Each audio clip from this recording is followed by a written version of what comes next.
first grade. Well, we're ready to learn some more about bones and muscles today. So make sure this is the packet that you have ready. But let's first do a tiny bit of review.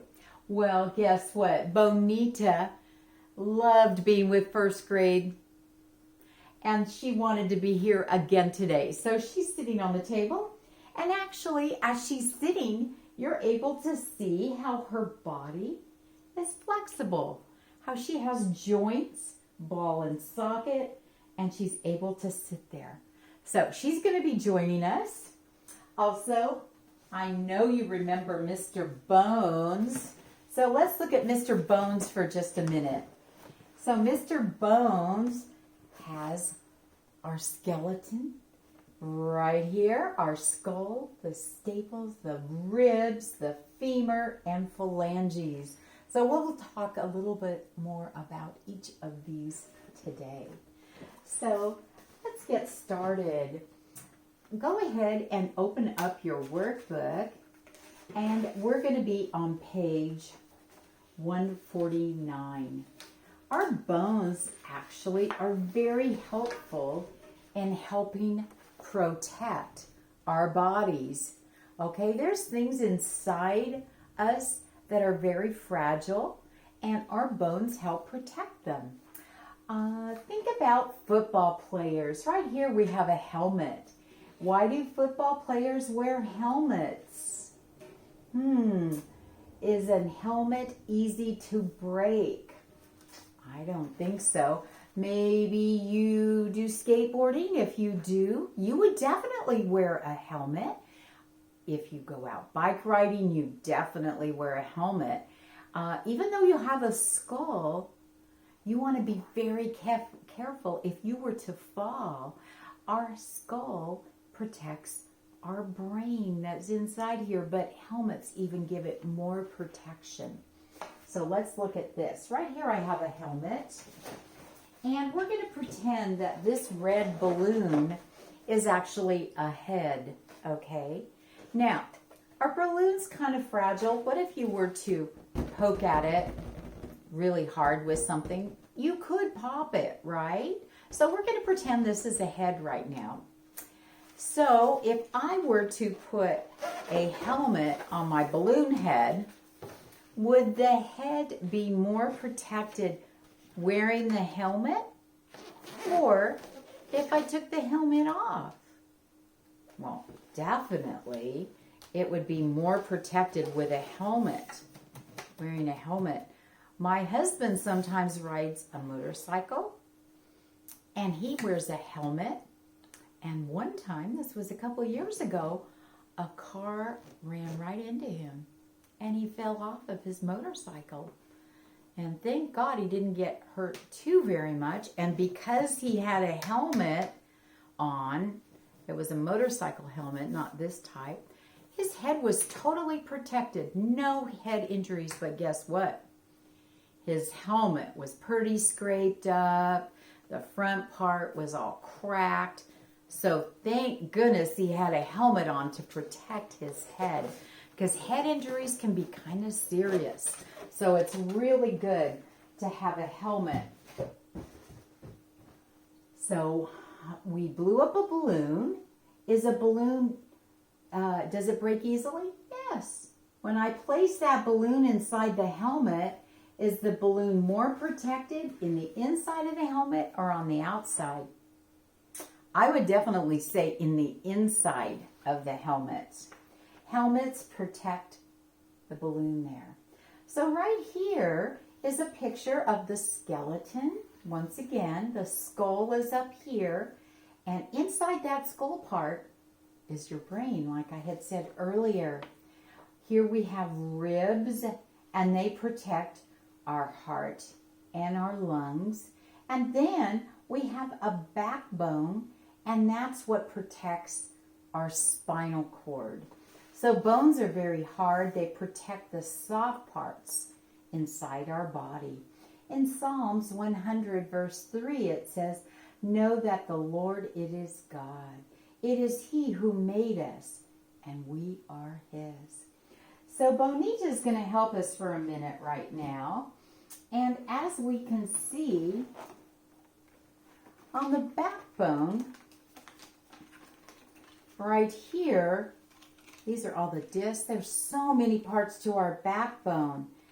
And right here you can see this is the spinal cord and it's protecting her. So these are the ribs. It's protecting the inner organs. And actually, I have somebody else that would like to meet you today. Mr. Bones has been out, but I haven't brought Mrs. Bones out so far. But Mrs. Bones would like to come and see us today. And I want you to know Mrs. Bones is different than Bonita, and she's different than Mr. Bones, but she's going to show us some information about the inside parts of our body. So if you think you're ready, I'm going to have to go off for just 1 second, and I'm going to go get Mrs. Bones. So if you think you're ready, it's going to be a great surprise, okay? So close your eyes. Give me a second. I'm going to go get Mrs. Bones. I'm going to tell you in just a moment when you're able to open your eyes back up and you're going to see Mrs. Bones. 1, 2, 3. Open your eyes. This is Mrs. Bones. What do you think? Do you like it? I always love when I get to wear this shirt to teach science. What is really special about this? We have the ribs. We have the heart. You can see the inner parts of the body. It goes all the way down to the pelvis bone. And in the back, you're able to see the spinal cord and the backbone. So, hope you like Mrs. Bones. I sure do. Okay, let's continue on with our workbook and go on to the next page. So this page, I will read it to you, but you can do this on your own. I don't have to help you with this, and just do your own best spelling, okay? Just sound it out. Doesn't matter if it's not spelled quite right. That's okay. Well, the backbone has many, many small parts, as you can see right here. And actually, the backbone is also flexible. Do you see that we're able to bend it? What does the backbone protect? It actually protects our spinal cord. Down here on these lines, this is what you're going to be able to do on your own. You're going to write what you know about bones. So far, we've learned a few things about bones. Some are small, some are large. They give shape to our body. They are hinged at the joints. They also, we have muscles that help our bones move. So those are just a couple of the ideas of what you could write. Really, it's totally up to you. So we're going to go ahead and move on to page 151. Now, this is kind of a really fun page because you're going to just make a total guess on this. Right here we have a skeleton, and right here we have bones spread all over the place. You are going to take a guess. You're not going to count these, but you're going to make a guess as to how many bones you think there are in our body. So right up here, whatever your guess is, go ahead and write that number in there right now. If you want to think for just a second, doesn't matter. Go ahead and write any number, and I'll let you take a moment to write that number in the line. Okay, hopefully you've had a chance to write down that number. Now, let's take a look at some of these bones. Do you think there are more bones in the skeleton or around the skeleton? Well, let's look. Some of these bones are large, some of them are small, some of them are almost straight, some of them are curved, and they're just all over inside the skeleton. So I'm going to tell you how many bones really are in the body. Okay, I'm going to write it on this line, and then you can. It doesn't matter if you're nowhere close to the correct number. It doesn't matter. That was just a guess. So there are you ready for this? I will move in a moment, and you will get to see that there are actually, yes, 205 bones in your body. Yes, 205. That's a lot of bones to make your body work correctly, isn't it? Okay, let's go ahead and go on to page 152. This is the last page we'll be doing for today. It's going to be telling us about the smallest bone in our body. The stapes are the smallest bone in the body. It is inside your ear, and it helps you hear. So the stapes look kind of like a stirrup, like you would have those on the saddle of a horse where you would put your feet into to hang on. Okay, it's kind of shaped like that. So it's in the inner ear, but guess what? Take a look at the picture right next to this sentence. It is only this big. And right there, that picture, that is the actual size of that particular bone. So it's very, very tiny, very tiny. And yet it's necessary for us to be able to hear properly. Now, let's talk about the largest bone in our body. I don't know if any of you might know what that is already. It's called the femur. It's the largest bone in the body, and it is in your leg. It's the upper part of our leg. So right here, all this upper part from the top of your pelvis down to your knee, that is your femur right there. So that is the largest. Now, you don't have to do that right now, but it is asking you to measure your femur. So you want to take a ruler.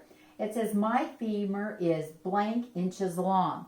Now, I don't know if the camera's going to show this very well, but what we would do, actually, Bonita has volunteered to help us. So what you would do is place the ruler up at the very top of your leg bone, and you would measure down to where your kneecap is, okay? Now, Bonita is pretty short. You are all much taller than Bonita.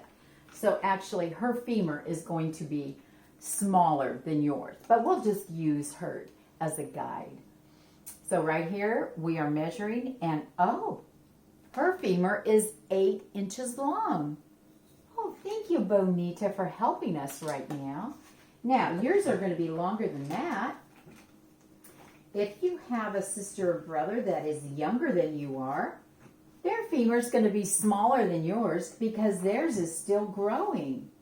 And the length of your femur now is not going to be the same size as when you're in 2nd grade or 3rd grade. It will just keep getting longer and longer because you're growing. Yes. So go ahead when you have a chance and measure the length of your femur.